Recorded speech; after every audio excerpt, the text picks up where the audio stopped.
사건을 10개의 퍼즐에 비유해 볼게요. 만약 10개의 퍼즐에서 1번, 5번, 10번 이렇게 3개의 퍼즐만 보여준다면 그 퍼즐이 어떠한 퍼즐인지 알 수 있을까요? 자신은 알고 있지만 상대방은 절대 모릅니다. 예를 들면 강간 혐의로 조사를 받는데 피해자가 만난 횟수가 3번이라고 하면 각 횟수마다 어떤 일이 있었는지 날짜별, 시간별로 정리해서 노래방에 갔다. 두 번째 날에는 식당에서 밥을 먹었다. 그때 상대방에게 무슨 이야기를 했는지 대화를 기록해 보세요.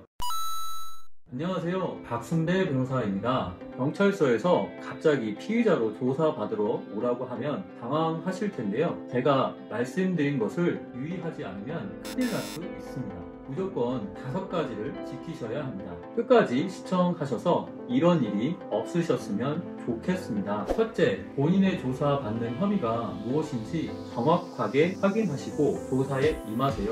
수사관에게 본인의 혐의가 무엇인지 확인하세요.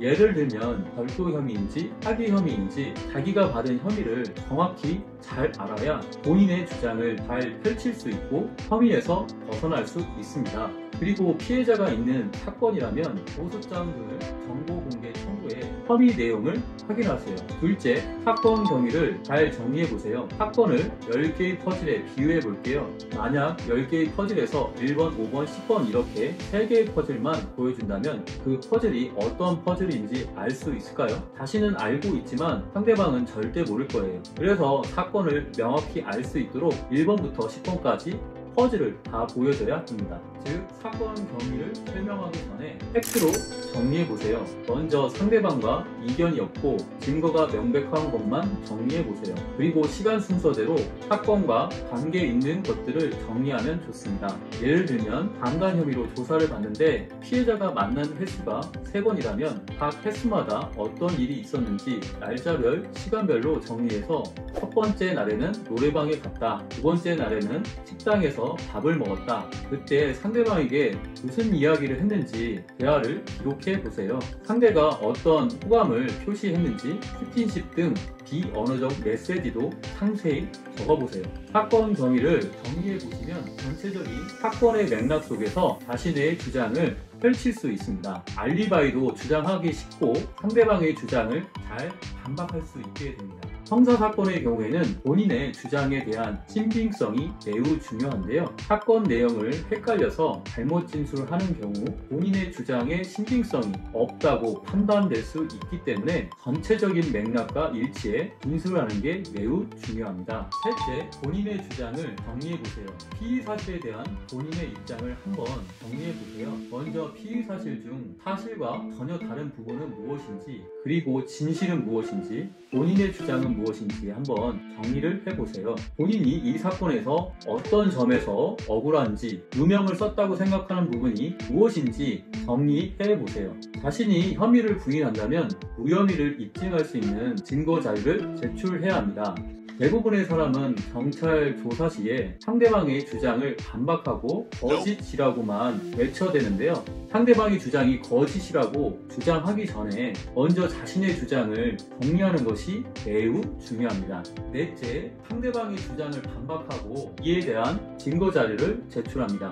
본인의 주장과 상대방의 주장이 다른 점이 무엇인지 파악하세요. 이를 쟁점이라고 합니다. 각각의 쟁점에 대하여 상대방의 주장이 거짓인 이유를 밝히시면 됩니다. 상대방의 주장을 반박하는 방법은 3가지 측면에서 접근하시면 됩니다. 한 가지는 상대방의 주장이 계속 변하고 있다는 것입니다.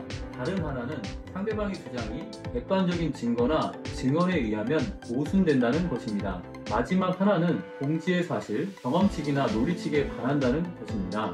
다섯째, 본인이 수사관에게 말한 내용이 피의자 신문조서에 잘 반영되어 있는지 꼭 확인하세요. 만약 본인이 진술한 대로 되어 있지 않는다면 수정하세요. 그리고 조사를 마친 후에는 꼭 정보 공개 청구를 해서 피의자 신문조서를 열람 복사해 주세요. 다음에 조사를 하기 전에 본인이 진술한 내용을 확인하시고 들어가시는 것이 좋습니다. 지금까지 경찰 조사를 받는 방법에 대해서 여러분께 알려드렸습니다. 꼭 5가지를 기억하셔서 도움을 받으시고 본인의 주장을 잘 전달하셔서 억울한 혐의에서 벗어나시길 바랍니다. 핵심사항 5가지를 정리해드립니다.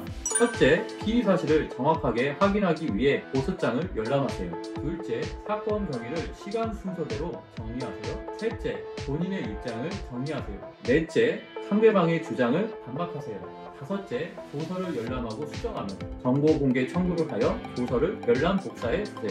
이 5가지를 잘 지키신다면 억울한 능력을 입지 않을 것입니다. 지금까지 30분 내의 상담으로 친절하게 정확한 솔루션을 제공하는 박순대 변호사였습니다.